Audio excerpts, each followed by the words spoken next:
Hey everyone, and welcome to Developer Tea. My name is Jonathan Cottrell, and in today's episode, I'm going to be giving you my top productivity tip. It's called a fallback productivity list. Today's episode is brought to you by Spec. If you're a designer or a developer and you're looking to level up your career, Spec.fm is the place to go. We have tons of content that is made directly for you, specifically for you, to learn how to become better in your career. So go and check it out, spec.fm. That is the podcast and content network that Developer Tea is a part of. Now, if you all don't know, I do quite a lot in a given day. I have Developer Tea that I record 3 episodes a week for, but I also have a full-time job. I lead a team of developers at Whiteboard, and I have a ton of other things going on outside of work as well. And to have so many things going on in a given day, it may seem a little bit daunting. But in this process, I've learned a lot about productivity, and I want to share with you what I consider to be my number one productivity tip. And I don't like saying productivity tip very often on the show because there's so many other podcasts that are about productivity, and we spend a lot of our energy trying to figure out what the secrets are to being productive. And truly, I don't think there are many secrets to being productive. In fact, the most productive people are the ones who stick with whatever it is that they are doing until it's done. And all the things that we have around this, ways of trying to make ourselves do more in a given amount of time, that ultimately relies on our commitment to getting something done. There are no shortcuts when it comes to productivity. Most of the time, it just comes down to being disciplined and actually spending the time on the right things. Now, that is the part that I want to talk to you about today, spending the time that you have on the right things. Because there's a lot of people who have an iron will. They have the fortitude that it takes to be a productive person. But as we've said on this show before, if you don't focus your energy in one place, if you have 100 different places that your energy is going to because you're not really sure where to put it, then you ultimately end up staying in basically the same spot that you started in. So this isn't a productivity hack, but rather it's a method for finding the best place to put your energy.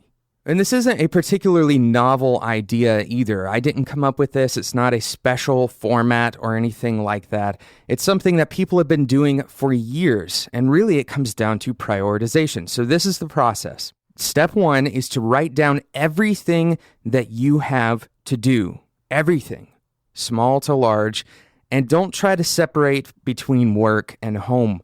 Write down everything that you have to do. Maybe you have a particular project that you need to hit a milestone on, and then maybe you have a doctor's appointment, and maybe you want to go on a date tonight. There are so many things that you can put on this list, but I want you to put it all on a single list.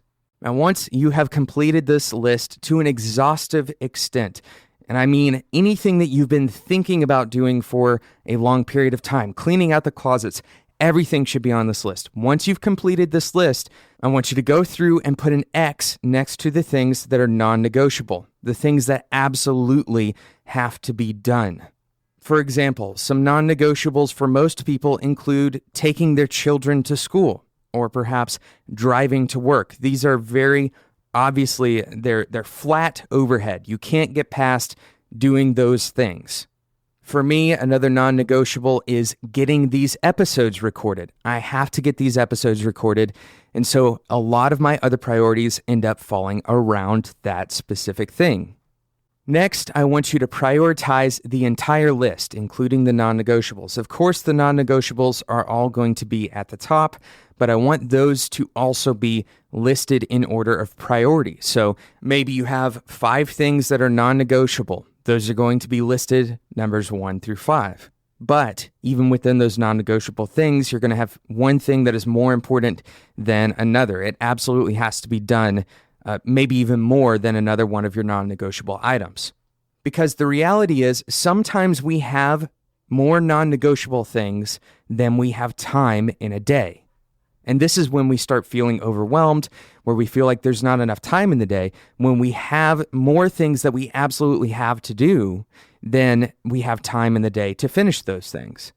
Now, there's a little tip kind of hidden in this. If you consistently find yourself with more non-negotiable things than you have time in your day, then you're probably going to end up in a situation of unhealthy stress, and you most likely need to slim down the number of things you're committed to.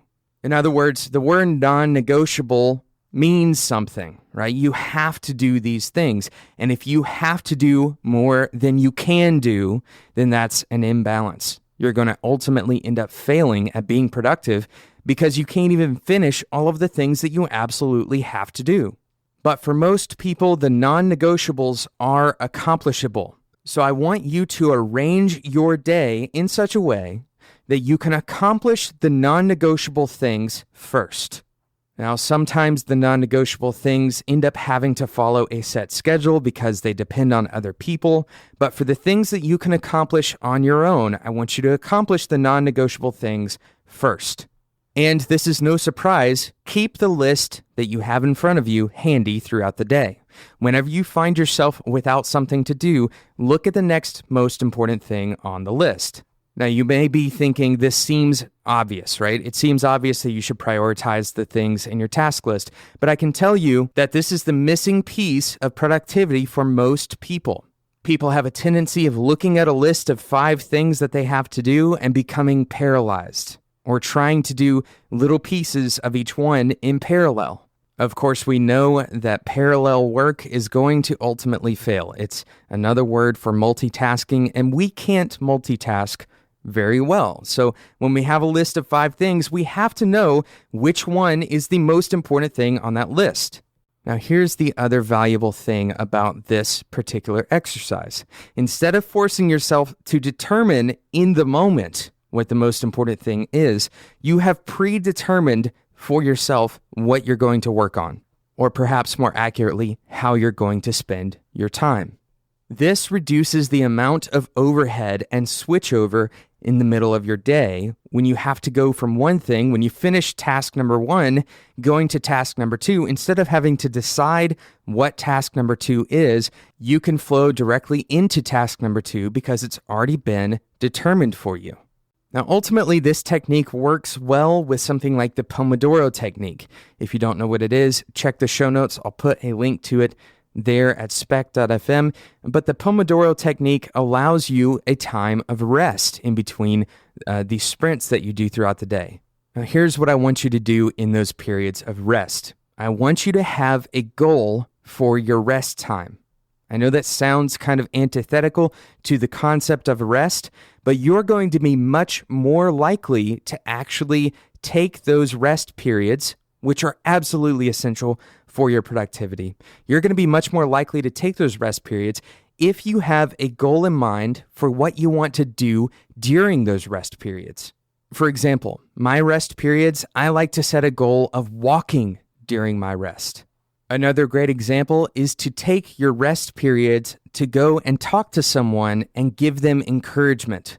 This is just going to build up your relationships with the people that are around you. Some people like to take a few moments to meditate. Ultimately, what you do on your rest period is up to you, but if you have a goal for your rest period, in other words, if you have something that you can say, this is the plan for when I take those rests, you're going to be much more likely to take those rests. So take some time to write out all of those things that you have to do, all of the things that are on your mind or have been in the back of your mind, maybe even for weeks now. Write it all out and prioritize those things. Mark off your non-negotiables and organize the rest of your day around accomplishing the non-negotiables first. In many ways, this is like setting up autopilot for your time management. Thank you so much for listening to today's episode of Developer Tea. I hope it's helpful for you, and I hope that this is reinforcing some things that you kind of intuitively already know about productivity. If you have struggled with focus or with energy management in the past, start today by taking control of your time. Thank you so much for listening. I hope you've enjoyed this episode, and if you did, make sure you share it with someone you think will find it valuable to them as well. Before you stop listening to this episode, I want you to take your phone out and click the subscribe button. You can do the same thing on a computer if you're listening on a computer, but click the subscribe button in whatever podcasting app you are using. This ensures that you don't miss out on Wednesday's episode or any episode after that. It's always free to subscribe, and hey, if you don't like it, you can always unsubscribe later. Thank you so much for listening, and until next time, enjoy your tea.